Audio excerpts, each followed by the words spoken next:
masuk ke Raudhah itu, ke kuburan Nabi, ya kan? Ya. Itu kan antrian luar biasa itu. Ya, Bu ya. Kalau dulu memang aman-aman aja masuk kan. Ya, Bu ya. Zaman-zaman tahun-tahun 2000-an 10. Itu kan tidak antri, jamaah kan sedikit. Iya, iya. Nah, sekarang itu kan jutaan jamaah haji.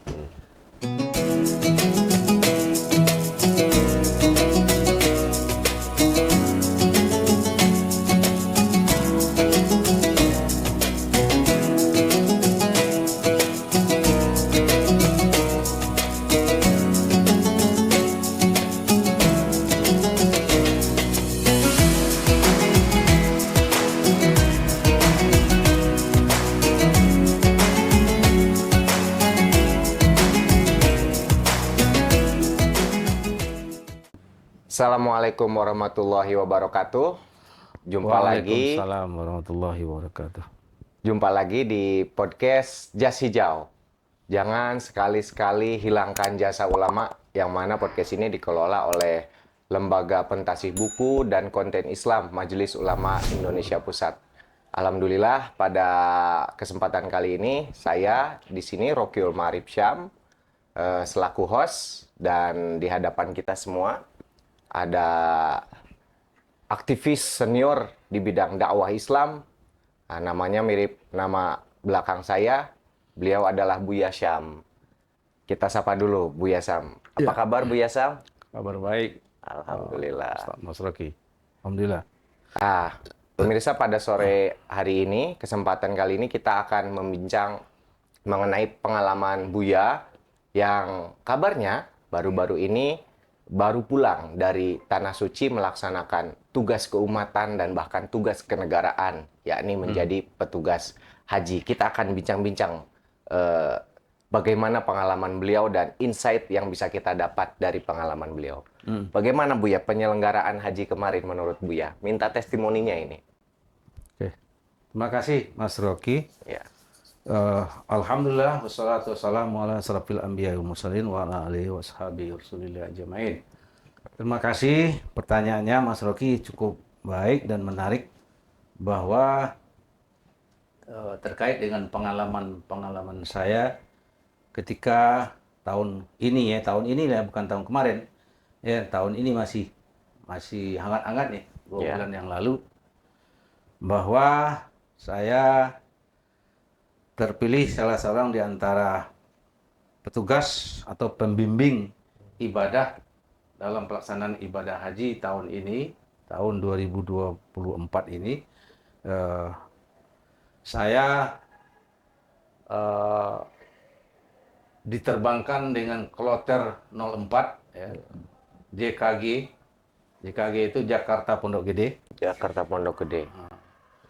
Bahwa saya diterbangkan tanggal 12 Mei Ya. 2024 langsung ke Madinah. Diterbangkan sampai ke sana, lalu kita mendarat di Madinah tanggal 13-nya.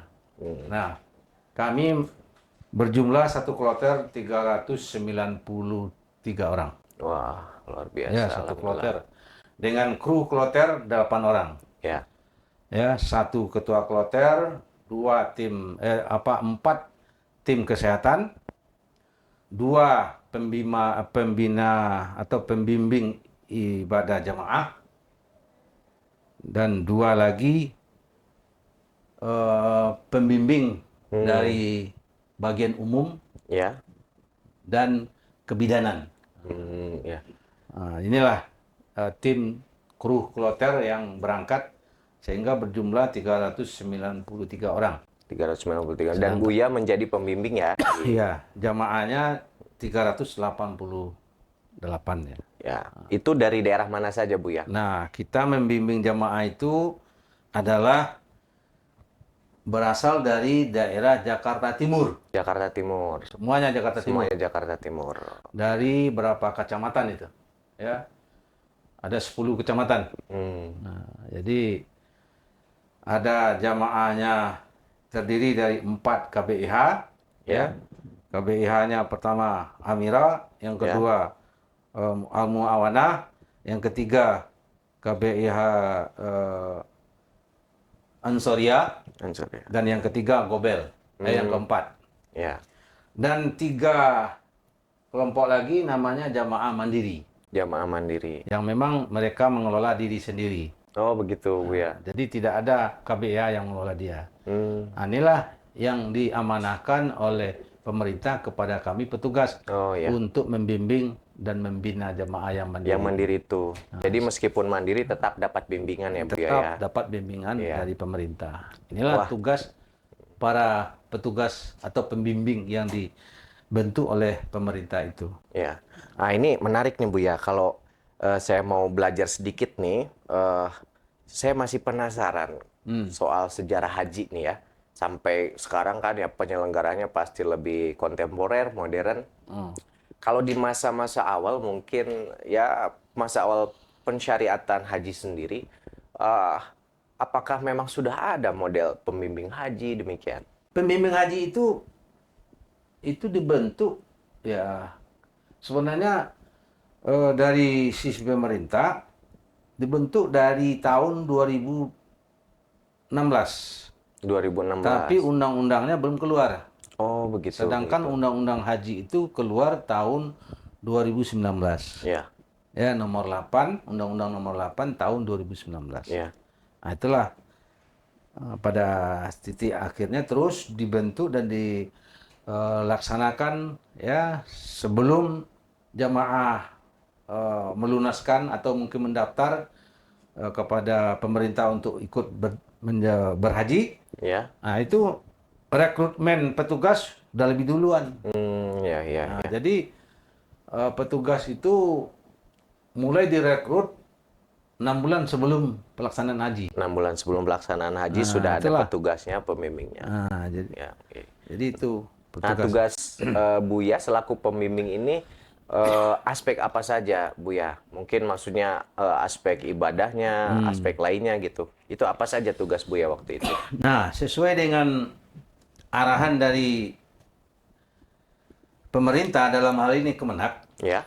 kami sebagai petugas itu diberi tugas oleh pemerintah. Ya. Yang pertama tentunya memberi gambaran tentang ruang lingkup ibadah haji kepada jamaah. Ya. Jadi jemaah itu kita berikan ilmu atau mungkin pandangan waktu manasik, bagaimana sih ruang lingkup ibadah haji itu apa saja. Ya. Itu kita uraikan kepada jemaah. Ya. Lalu ngapain saja kita sampai di Mekah, itu semua tercakup di dalamnya. Ya. Lalu kemudian memberikan pengetahuan fikih tentang haji. Ya, ini aspek ubudiahnya ya, Bu ya. Di sini saya menarik ya, sekarang ini dari 4 tahun ke belakang ya. Berarti Ini 2020. diterapkan oleh pemerintah Ya. bahwa fikih haji itu tidak sekarang memakai istilahnya harus fikih mazhabnya Mazhab Syafi'i. tertentu ya. Ini mazhab ini harus dipakai. Ya. Semuanya harus begini. Enggak. Ya. Sekarang dengan adanya fikih moderasi berhaji, itu lebih enak sekarang asik. Sehingga jemaah tidak bingung Betul. ketika mereka terbentur dalam permasalahan-permasalahan, lalu bertanya kepada petugas, ini bagaimana? Kita jawablah dengan macam-macam mazhab yang ada tadi. Ya, jadi jamaah pun tidak tersegmen ya, Bu ya. Tidak fokus kepada Syafi'i, Betul. tidak fokus kepada Maliki, tidak harus ke Hambali, tidak perlu harus kepada Hanafi. Iya. Nah, semua yang 4 mazhab itu boleh dipakai ketika kita melaksanakan manasik haji maupun operasional di Mekah. Hanya memang terbatas di 4 mazhab yang sudah ini ya, Bu ya. Ya, jadi itu yang penting kita sampaikan kepada jamaah. Lalu kemudian kita juga ikut menjelaskan kepada jamaah situs-situs bersejarah. Situs bersejarah, ya betul. Atau istilahnya adalah city tour. Oh ya, city tour. Karena Baik di kota-kota yang Madinah dikunjungi, maupun di Mekah. Ya. Apa aja sih objek-objek yang kita kunjungin yang bersejarah? Betul. Yang ketika zaman Nabi atau mungkin ketika zaman Ibrahim, ya Ibrahim itu melahirkan seorang Nabi namanya Ismail dan sebagainya. Bagaimana sejarah dia air zam-zam itu mencret dari Ya. sebuah sumur, Iya. mata air gitu, itu situs-situs itu kita sampaikan kepada jemaah. Ya, ya. Nah, lalu kemudian memberikan bimbingan manasik eh, yang terkait dengan ibadah haji tadi itu. Ya. Kemudian ya prosesi ibadah haji di Mekah. Nah, banyak jamaah kadang-kadang ya, Ya.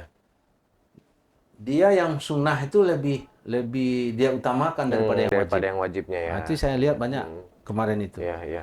Sehingga ketika asiknya beribadah dengan yang sunnah, Ya. yang wajib jadi Tinggal. tertinggal. Ya. Nah, akhirnya wajib haji yang ketika kita wajib hadir di Iya. Arafah, Ya. Muzdalifah dan Mina, lalu diakhiri dengan lontar jumroh, Ya. itu banyak yang tinggal jemaah. Ya, ya. Maksud saya mereka pada sakit. Ya, ya. Akhirnya digotonglah mereka dengan ambulan. Ada yang pakai kursi roda dan sebagainya dan sebagainya. Ya. Nah, ini kan kalau secara teknis kan jamaah di awal-awal ya memang haji yang pertama itu kan sebenarnya ya haji tamattu itu haji santai. Ya, ya. Nah, Senang-senang ya, Bu ya. Bersenang-senang. Bersenang-senang. Ya. Jadi dipergunakanlah jamaah bersenang-senang itu. Ya. Jadi ketika bersenang-senang itu mereka pergi ke sono, Ya. ya pergi ke Gunung Uhud, pergi ke Jabal Rahma, Ya. pergi ke Jabal Guasur, Gua Hira dan sebagainya. Ya. Padahal itu belum haji. Hmm. Sehingga saking banyaknya mereka berjalan, saking banyaknya mereka pergi tur, Ya. yang wajib jadi kelupaan. Ya. Nah, sehingga menurut saya jamaah ini harus mengantisipasi ke depan.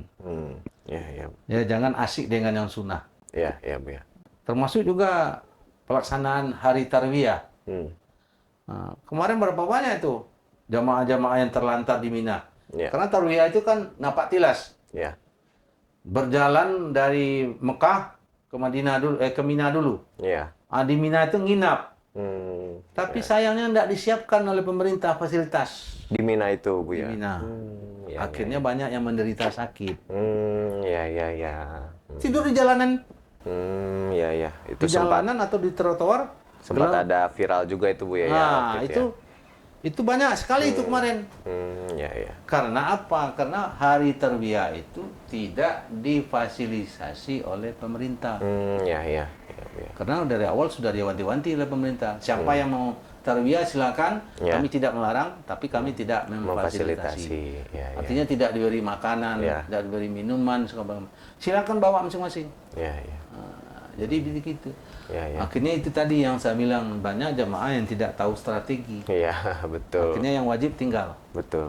Nah, itulah pengalaman-pengalaman Ya. saya yang kemarin Jadi, saya ikutin. jelas sekali nih urgensi adanya pembimbing haji ya, Ya.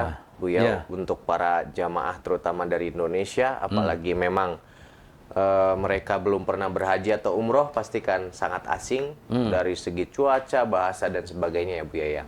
Nah, tapi ini ada yang menarik yang Bu ya sampaikan mengenai semacam ada aspek tour guide Bu ya ini ya. Jadi tour guide juga karena city tour.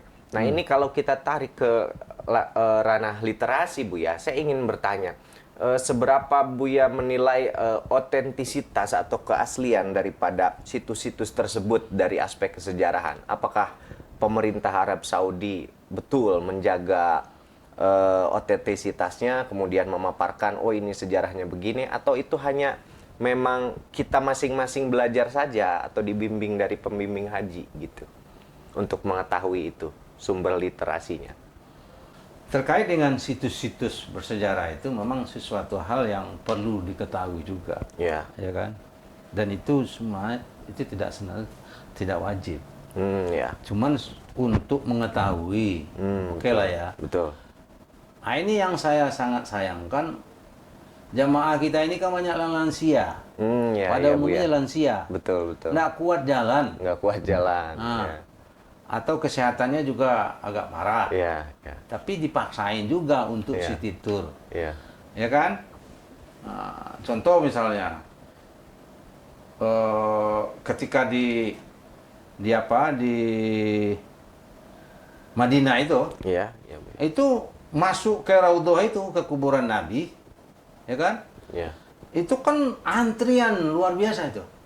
Iya, Buya. Kalau dulu memang aman-aman aja masuk kan, Iya, Buya. zaman-zaman tahun-tahun 2000-an 10 itu kan tidak antri, jamaah kan sedikit. Iya, iya. Nah sekarang itu kan jutaan jamaah haji.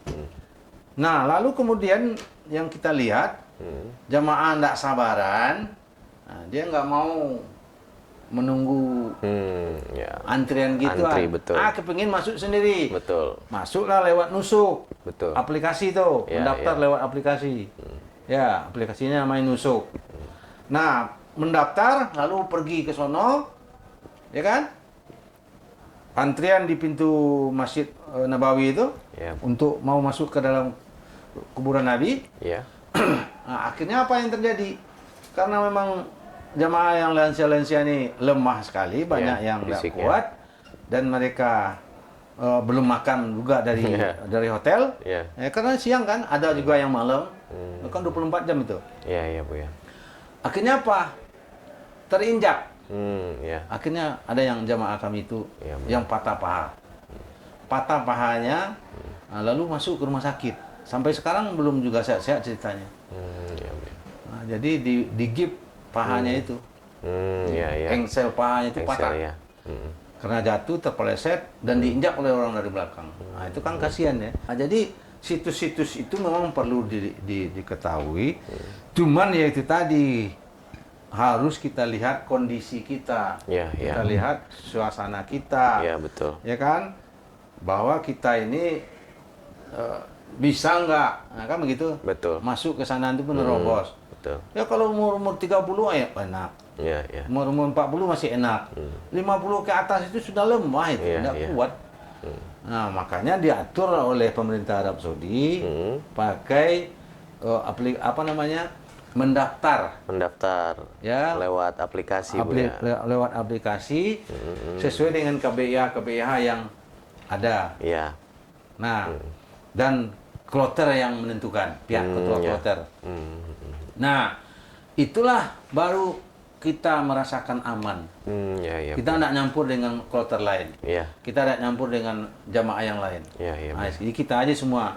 Nah, itu aman. Tidak ada terjadi huru hara dan sebagainya. Iya, Buya. Nah, ini jamaah tidak mengerti soal ini. Iya, iya. Nah, akhirnya apa? Karena nafsu dulu aja ya mau Iya, cepat-cepat. Padahal itu sunnah kan. Betul. Nah, akhirnya sengsara lah Iya. sampai musim haji pelaksanaannya. Jadi memang ini persoalan kultur juga, budaya juga ya, Bu ya. Budaya antri, budaya apa itu memang ya itu tadi. Haji ini dimensinya banyak sekali ya, Bu ya. Banyak. Dimensinya luar biasa.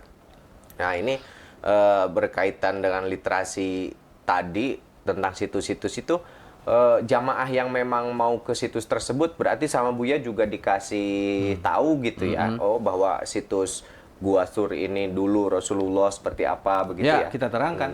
Ya, ya. Ya, bagaimana perjuangan Rasul ya ketika berdakwah di Mekah ya 23 tahun membangun akidah Ya. ya kan? Lalu jamaah orang-orang Quraisy tidak senang, diusir, pindah Rasulullah ke Madinah. Ya. Nah, bagaimana beliau membuat rumah di samping masjid, nah, itu kita ceritakan kepada jamaah. Ya. Nah, lalu kita rupanya Bukit Uhud itu ya dengan rumah beliau nggak berapa jauh, Ya, dekat ya, banget, 2 kilo nggak nyampe. Ya, ya, Bu ya. Tapi sejarahnya beliau sebagai seorang nabi itu Ya. ketika dikejar dan dikejar, diburu oleh orang-orang Quraisy, Ya. nah, terjadi perang Uhud di situ kan. Bukit Uhud itu tidak terlalu tinggi, cuma batu, Ya, ya. batu tuh Ya, ya. yang didaki. Ya, jadi terjal ya, Bu ya. Nah, terjal. Nah, di bawahnya parit. Ya. Nah, itulah yang namanya perang parit itu, Ya, perang ya. kandak. Ya, perang kandak itu. Nah, perang kandak itu di bawah tuh. Berarti masih ada sisa-sisanya, Bu ya. Ah, Maksudnya masih ada. paritnya itu masih dipertahankan ya. Saya sempat menanya sama apa tuh mutawib kita itu. Ya. Mutawibnya kebetulan orang kita, orang Indonesia kan. Nah, diuraikan, oh ini yang parit yang namanya perang kandak itu Pak di sini. Tempatnya sini. Ya, ya. Ya luas itu. Ya, ya. Masih orisinil, Oh, belum diubah-ubah. Iya, berarti Artinya alhamdulillah memang pemerintah Arab Saudi juga mengerti tentang pentingnya konservasi ini, Ya. melestarikan Melestarikan. karena situs sejarah bagaimanapun ya Bu ya. Nah, ini menarik sekali pemirsa yang insight yang bisa kita dapat dari Buya ini, khususnya kalau kita membicarakan literasi dalam konteks penyelenggaraan haji, yang mana di sini Buya adalah salah satu pembimbingnya kemarin.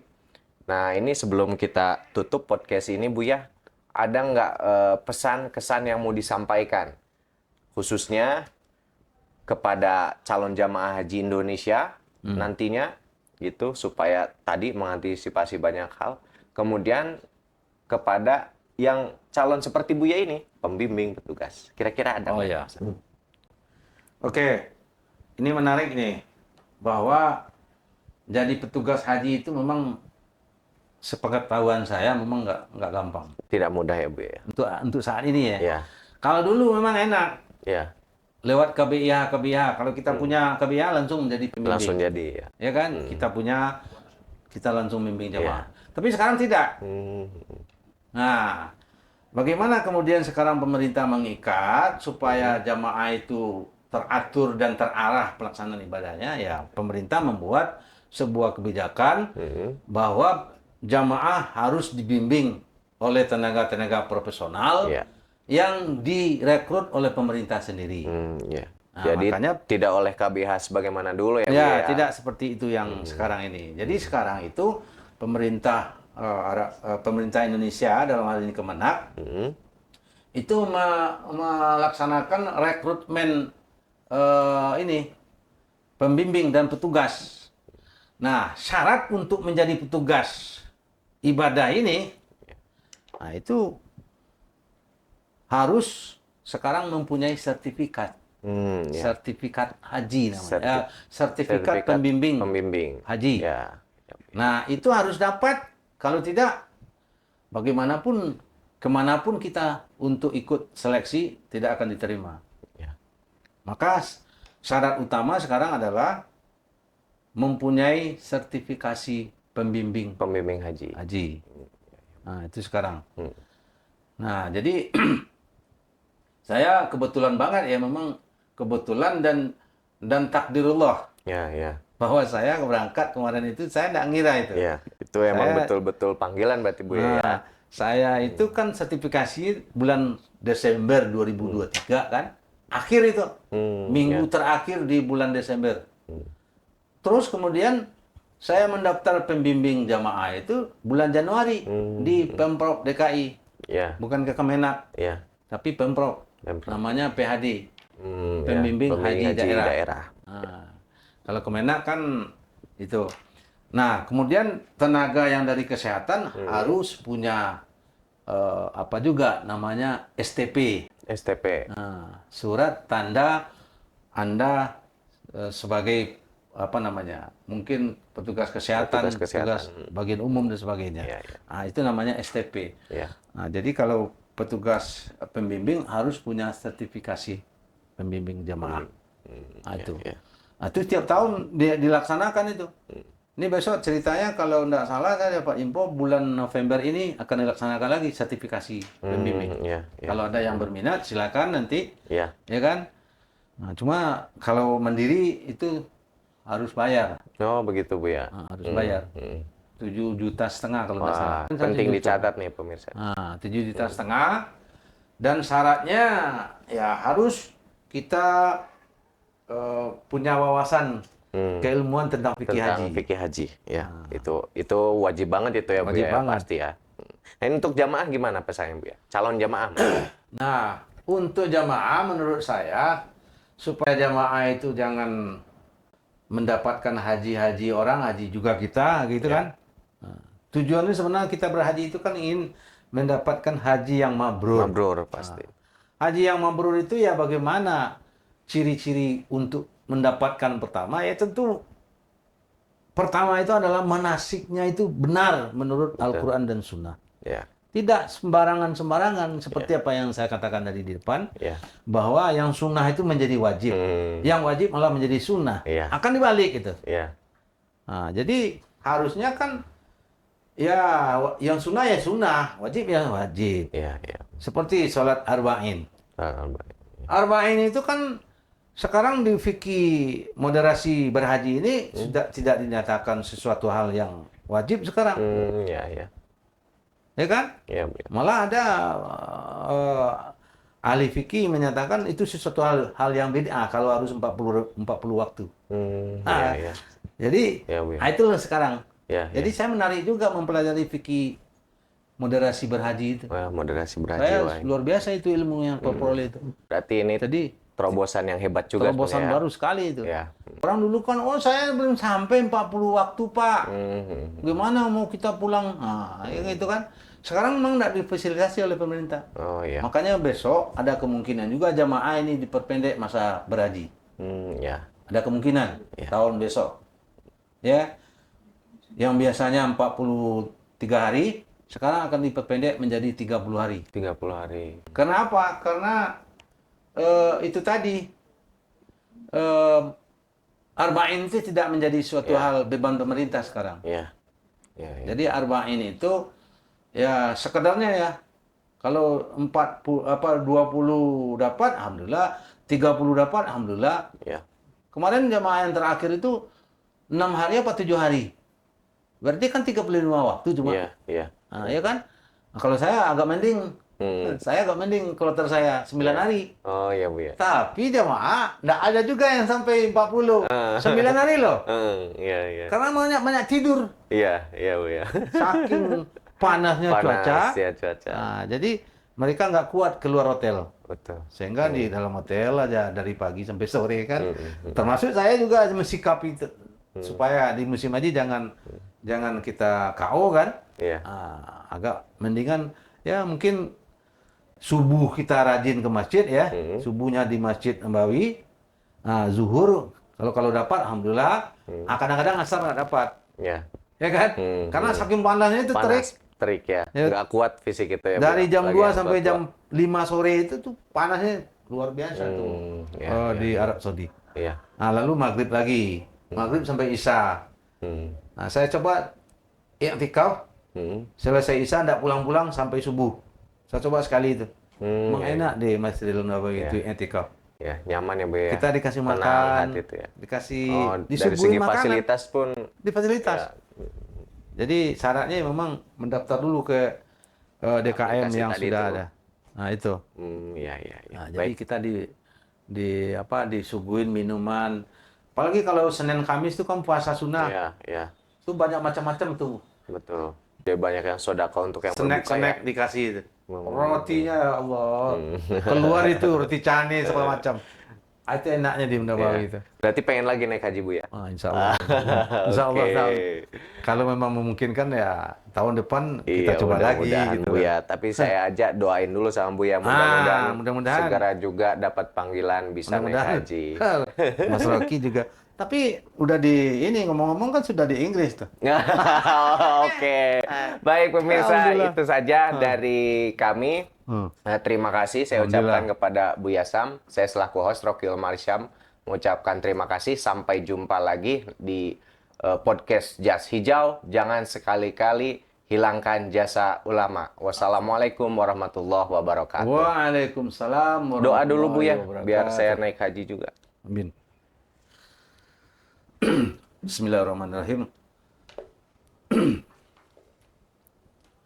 A'udzubillahi minasyaitonirrajim. Bismillahirrahmanirrahim. Wassalatu wassalamu ala asrofil anbiya'i wal mursalin wa ala alihi wa ashabihi rasulillahi ajma'in.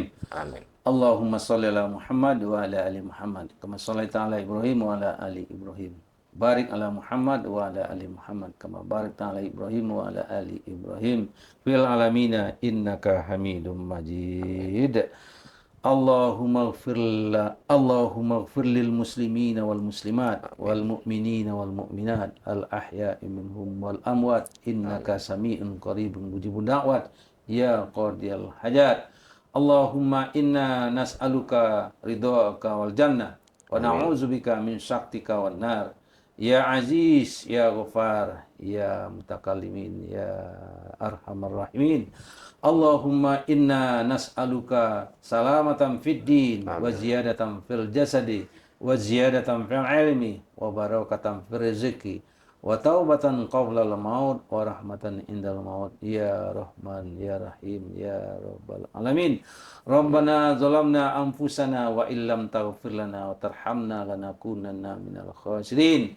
Rabbana atina fid dunya hasanah wa fil akhirati hasanah wa qina adzabannar. Wa sallallahu ala alihi wa ashabihi rasulillahi ajma'in walhamdulillahi rabbil alamin. Alhamdulillah. Al-Fatihah. Al-Fatihah.